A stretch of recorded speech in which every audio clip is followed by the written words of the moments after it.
les médias américains ont été invités à se saisir après s'être plaints du manque d'accès à la réunion privée de la reine et de Joe Biden. Le président américain et la première dame Jill Biden sont venus au Royaume-Uni pour le sommet du G7 à Cornwall au début du mois et, à la fin de l'événement, ont été accueillis par la reine au château de Windsor. Sa Majesté, 95 ans, a invité Monsieur Biden, 78 ans, à inspecter la garde avec elle et à venir prendre le thé et discuter en privé. Comme pour toute conversation qu'un leader mondial a avec la reine, celle-ci devait rester privée. Cependant, les médias américains auraient déclenché qu'il n'était pas autorisé à entrer dans le château. Un expert royal a déclaré aux journalistes qu'il devrait prendre le contrôle car il n'avait pas le droit d'accéder à cette réunion. Pod Save the Queen est hébergé par Anne Grippé et présente le rédacteur royal du Daily Mirror, Russell Myers. Monsieur Myers a déclaré: « J'ai vu une partie de la presse américaine commencer en disant, c'est sans précédent que la presse n'ait pas été invitée dans le château. Ils disaient, oh, nous n'avons pas été invités. Ils ne sont pas invités parce que c'est une réunion privée, il n'y avait pas de rotation royale, il y avait un photographe.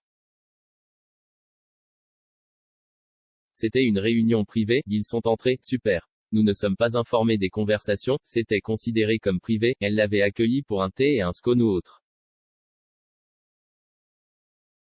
Malgré le protocole royal sur le maintien de cette discussion privée, Monsieur Biden est ensuite sorti de la réunion et a informé les médias américains avant de revenir sur Air Force One. Il a déclaré au dossier de presse que la reine lui avait posé des questions sur Vladimir Poutine et Xi Jinping, une divulgation que Monsieur Myers a qualifiée d'extraordinaire.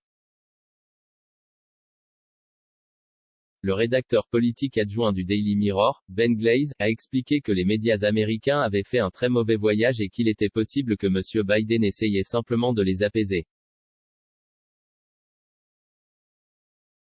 Premièrement, ils avaient dû faire face au voyage au milieu des restrictions de coronavirus, avec des périodes d'auto-isolement, tandis que les dirigeants mondiaux étaient exemptés. Monsieur Glaze a déclaré qu'il gémissait de l'accès au sommet du G7 ainsi qu'à la réunion de la reine à Windsor. Il a déclaré, les médias américains n'avaient pas fait un bon voyage, ils se sont isolés à divers degrés. Et couvrant évidemment des sommets dans ce genre de climat, il s'agit du premier sommet international en face à face auquel chacun d'entre nous a été confronté pendant la pandémie. Nous entendons dire que le corps américain n'a pas apprécié son voyage au Royaume-Uni et se plaignait de l'accès à Cornwall. Ensuite, il y a eu la question des conférences de presse qui ont causé confusion et difficultés. Le Premier ministre Boris Johnson devait donner la première conférence de presse, car il est le chef du pays hôte. Il devait à l'origine donner une conférence de presse à 14h05 le dernier jour du G7, mais ils se sont rendus compte que cela se heurtait à un match de l'Angleterre à l'Euro 2020. Ils ont essayé de changer l'heure pour que les gens le regardent réellement, mais ils n'ont pas pu le repousser car Monsieur Biden, qui devait parler en second, a eu une réunion avec la reine cet après-midi-là. Au lieu de cela, ils ont essayé de l'avancer à 13h45, mais les retards de l'événement ont signifié qu'il a commencé juste après 14h de toute façon.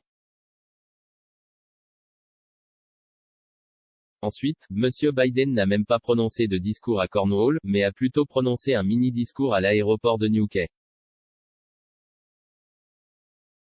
Tout cela aurait vraiment frustré le dossier de presse américain, les rendant potentiellement plus désagréables avant l'événement du château de Windsor. Monsieur Myers a déclaré qu'il avait également fait l'expérience de la presse américaine qui se plaignait de l'accès lorsque l'ancien président américain Donald Trump était en visite d'État. Il a déclaré, j'ai eu un peu d'expérience avec les médias américains lorsque Trump était fini et se plaignait de l'accès et ainsi de suite. Mais bien sûr, c'est difficile quand vous êtes dans un pays différent et qu'il y a certains protocoles et autres, alors je le comprends, je pensais juste que c'était extraordinaire que ce soit les deux choses qu'il a mentionnées. Il a fait valoir que M. Biden aurait pu leur dire quelque chose de plus sans importance que la reine a dit, plutôt que le fait qu'elle ait évoqué deux des dirigeants mondiaux les plus controversés.